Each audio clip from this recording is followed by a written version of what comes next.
Good afternoon. This is Tanish Laverne Grant with BlackInAmerica.com. Super excited to bring to the platform one of my faves who is just killing it in Hollywood right now, Mr. Alan Maldonado. How are you? Hey, what's going on? See, I made it off the couch this time. I'm sitting up right. Thank you. I'm loving the fro. The fro is always a topic of conversation. Oh, thank you. Thank you. I appreciate it. People are like, T, what is his secret? I'm like, he doesn't tell me, guys. He just says juices and berries. That's all I have.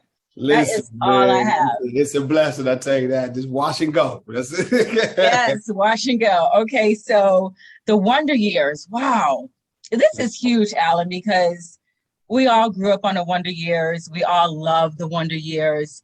You know, this remix of it, this reimagined Wonder Years. What does it mean for you and the legacy of your career and the direction that it's going, you know, to be a part of this? It's a dream come true, man. Never in my wildest dreams as a kid from Rialto, imagining a career as an actor, would I be a part of, you know, a show such as Blackish, you know, that's, you know, iconic in its own right. And then to follow up with Wonder Years, just, you know, God will do stuff that you can't even imagine. you can't even imagine. So look, I wish I could say like I had this blueprint or this, that. No.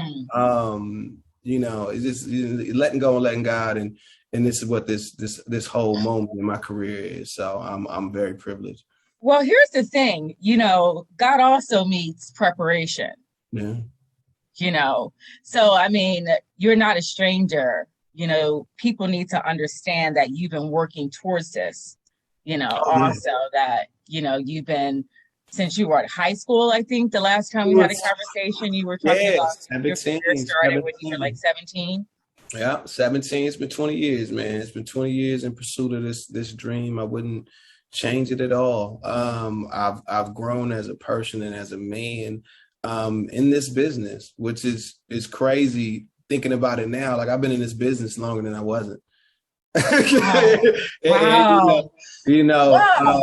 Yeah. So I'm honored to say that. I'm honored to say that I've, you know, built this career, and just now, I think people are really starting to recognize and understand my talent, which is even more, it gives me more confidence knowing that I was able to have a 20-year career without even really being too popular, so to speak, where now people are really recognizing my work. It just gives me more confidence for the next 20 years.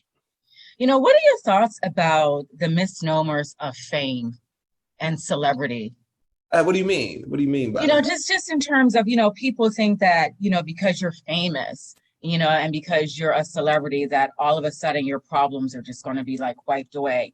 You know, in this social media climate where everybody wants to be social media famous on Instagram, you know, I listen to younger children talk and they don't even say, oh, you know, I want to be, you know, an actor, or I want to really study the craft. They talk about, oh, I want to be famous. I think sad. I think it's sad. It's like having a plant with no roots. Wow, that is a powerful statement. It just, you know, I work to be celebrated as an artist, to be celebrated for the things that I've done, and be like, oh, I really like what you've done, not to be like, oh, know my name. I've been in this game for 20 years. People still barely know my name. You know what I'm saying? And that's because I really love the art. Like I really love what I do. And I'm just happy that people are starting to recognize, and that's great. But ultimately I love what I do, and just so happen it's in this field, and it's one of those careers that people are in awe of. So I get that point, but ultimately love what you do, and be celebrated for it. Because again, it just seems like, again, a plant with no roots. And it's like, where do you go from there? Where do you go once you have it? That's the better question. Yeah. I think it's so important to understand that, fame is a byproduct of being excellent in what you're doing, because you can be a famous doctor and you become a famous doctor, because you came up with, a vaccine or some kind of treatment. Fame is a byproduct, of being excellent. So Coach Long is definitely about excellence. Yes. He's playing, talk a little bit about what Coach Long has taught you about Alan Maldonado. Oh man, he just reminds me of all of my family in the South, man. Shout out to all the Trotters in Raymond, Alabama, and Montgomery. Just going to family reunions with my mother. It just reminds me of my Uncle Sonny. It really takes me back to my Southern roots, being part of this show. And Cliff is just a reenactment of one of my uncles. That is so crazy. Your mom is like your greatest fan. I see her commenting on your social media. Yeah. What is that like for you to just have a mom that is so supportive? Because, I think about, Britney Spears and everything that she went through with her conservatorship, and there are a lot of people who are in this industry who, don't have the best relationships with their parents. You know what I mean? It's just so crazy to me. Yeah.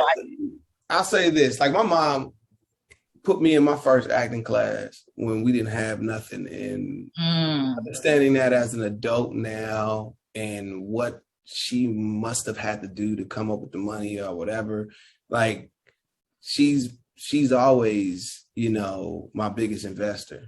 She's invested in me from the beginning, and it's just I love her for that, and I love her for never telling me not to do it. What I'm saying? Never telling me not to do it. My mom, that's the one thing about her. I never take away the fact she gave me freedom. And for me and anybody that know me personally, know I need my freedom. That is amazing. Because that's the worst thing you could ever do is try to cage me up, and I'm alive. I love that. Love that. That was go big. Ahead. I said that was big. So, you do a lot. You're an entrepreneur, you're an actor, you're a fitness motivational person, you run marathons. Yeah. What is a day in a life like for you when you are actually decompressing? When you're not on set, when you're not running a marathon, like how do you dial back into Alan to feed your spirit and your soul, not so much in like the outward way, but in the inward way? Yeah, man. Painting has been my outlet. Painting has been a very peaceful place for me. I find so much peace in painting. It's not more the piece that I'm painting, but the actual act of painting that I truly love. And I paint in between sets. I know wardrobe hates me for it. But I paint sets on Wonder Years. So I do almost like a piece a day when I'm there. Are you serious? Yeah. It's been my form of meditation. Because running is that as well. But when it comes to just being still and just being with myself, I just paint in silence. And I love that. I love that. Yeah. An amazing actor who paints in silence. You guys. This is why I love this guy. It's always so great to speak with Alan. He's an amazing talent. You guys have got to tune into Wonder Years. It's on ABC. I love this show. Thank you so much for watching. This is Tanish Laverne Grant with blackinamerica.com. Thank you, Alan. Awesome. Thank you. Always good to see you. Bye-bye. Always. All right now.